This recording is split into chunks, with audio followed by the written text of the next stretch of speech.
নমস্কার বন্ধুরা, বিনিতাস অ্যান্ড বিদিশাস কিচেনের সবাইকে স্বাগত। আজকে চলে এসেছি ডেজার্টের রেসিপি নিয়ে। খাওয়া দাওয়ার শেষ পাতে কিন্তু মিষ্টি মুখ না করলে কিন্তু বাঙালির খাওয়া কিন্তু খাওয়া মনে হয় না। তো সেই জন্য বাড়িতে গেস্ট আসলে কিন্তু এই ডেজার্ট খুব সহজেই বাড়িতে বানিয়ে নিতে পারবেন। বাইরের ওই একঘেয়ে মিষ্টি খাওয়ার থেকে কিন্তু এরকম বাড়িতে সুস্বাদু ডেজার্ট বানালে কিন্তু অতিথিরাও খুশি হবে আর আপনাদের খেতেও ভীষণ ভালো লাগবে। তো আজকের রেসিপিটা শুরু করা যাক। আমরা এখানে ফার্স্টে ডেজার্ট বানানোর জন্য নিয়ে নিয়েছি এখানে পাউরুটি, নিয়ে নিয়েছি কর্নফ্লাওয়ার, আমুল দুধ, গুঁড়ো দুধ, আর নিয়ে নিয়েছি আমুলের লিকুইড দুধ, ফ্রেশ ক্রিম, ঘি, আমুলের মিঠাই মেড বা কনডেন্স মিল্ক। তো আমরা ফার্স্টে এখানে 4 প্যাকেট দুধ নিয়ে নিয়েছি, মানে 2 লিটার দুধ। তো আমি এবার দুধটা খুব ভালোভাবে জাল দিয়ে নিচ্ছি আর এর মধ্যে আমি দিয়ে দিচ্ছি জাফরান। আমি কিন্তু সবসময় এভারেস্টের জাফরানটা ইউজ করি, কারণ এভারেস্টের জাফরানটা আমার মনে হয় আসল, তবে একদম পিওর কিনা সেটা বলতে পারো। তো অন্যান্য কোম্পানির থেকে এভারেস্টের জাফরানটা বেটার। আমি এবার এখানে পাউরুটিগুলো 4 সাইড থেকে কেটে নিচ্ছি। আর এখানে কিন্তু আপনারা ব্রাউন ব্রেড দিয়েও বানাতে পারেন, তবে মিষ্টিটা কম হবে। আমি সেই জন্য এখানে নর্মাল ব্রেডটা এখানে ইউজ করছি। তো এখানে পাউরুটিগুলো খুব ভালোভাবে 4 মাথাটা কেটে নিচ্ছি আর একে একে পাউরুটিগুলো রেখে দিচ্ছি। এবার এদিকে দেখুন দুধটা কতটা ঘন হয়ে গেছে আর কালারও চলে এসেছে জাফরানের। দুধটা ঘন হয়ে এসেছে। এবার আমি এর মধ্যে দিয়ে দিচ্ছি 4 চামচ চিনি। আপনারা আপনাদের স্বাদ অনুযায়ী চিনিটা দেবেন, কম বা বেশি। এখানে দেখুন পাউরুটিগুলো কাটা একদম হয়ে গেছে আমার। 4 মাথাটা খুব ভালোভাবে ত্রিভুজ মতন কেটে নিয়েছি। আর এখানে আমি ফ্রাইং প্যানে হালকা একটু ঘি দিয়ে এবার আমি ড্রাই ফ্রুটসগুলো ভেজে নিচ্ছি। তো এখানে আমি দিয়ে দিয়েছি কাজু, আমন্ড আর কিশমিশ। আপনারা চাইলে এখানে পেস্তা, ব্লুবেরি এসব অ্যাড করতে পারেন, তবে আমার এই তিনটাই বেশি ভালো লাগে যে কোনো ডেজার্টে।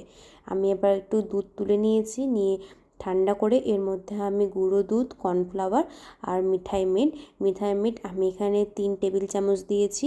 আর ফ্রেশ ক্রিম দিয়ে দিচ্ছি আমি 2 টেবিল চামচ, কর্নফ্লাওয়ার দিয়েছি 1 টেবিল চামচ আর গুঁড়ো দুধ দিয়েছি 2 টেবিল চামচ।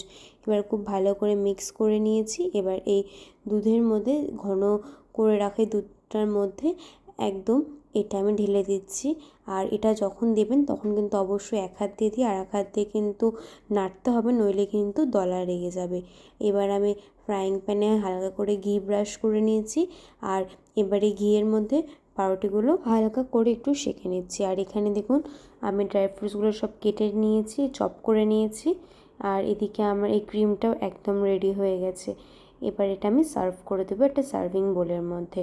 এখানে আমি একটা সার্ভিং বোল নিয়ে নিয়েছি আর এর মধ্যে এবার ফার্স্টে দিয়ে দিতে হবে ক্রিমটা। আর এখানে এই হালকা করে সেঁকে নেওয়া, জাস্ট একটু লাইট ব্রাউন করে সেঁকে নেওয়া এই পাউরুটিগুলো সাজিয়ে নিতে হবে। এটা খাওয়ার সময় কিন্তু একদম বুঝতেই পারবেন না যেটা পাউরুটি আছে না কি আছে, কেউ ধরতেই পারবে না যদি আপনি না বলেন।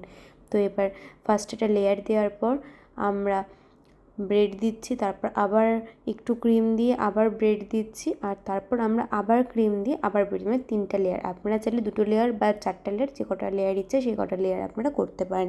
লেয়ারের জন্য টেস্টটা আরও বেশি বেটার হবে। এবার ওপর দিয়ে আমি ড্রাই ফ্রুটস দিয়ে দিচ্ছি।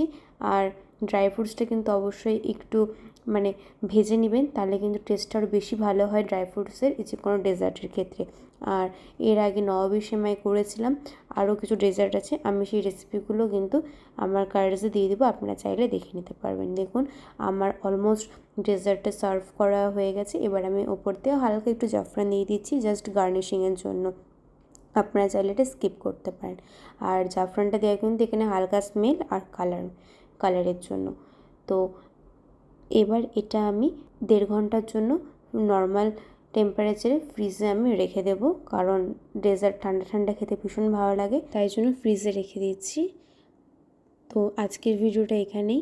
যদি এই রেসিপিটা আপনাদের ভালো লেগে থাকে তাহলে অবশ্যই আপনাদের বন্ধুদের সাথে শেয়ার করে নেবেন। আর এই নতুন ধরনের রেসিপি শাহি টুকরা, এই রেসিপিটার নাম কিন্তু শাহি টুকরা। আমি এতক্ষণ নামটা বলেছিলাম না, জাস্ট একটা টুইস্টের জন্য। ভিডিওটা যদি আপনাদের ভালো লেগে থাকে তাহলে অবশ্যই চ্যানেলটা সাবস্ক্রাইব করে অনুরোধ রইল এবং পাশে থাকা বেল আইকনটা ক্লিক করে রাখবেন। নমস্কার।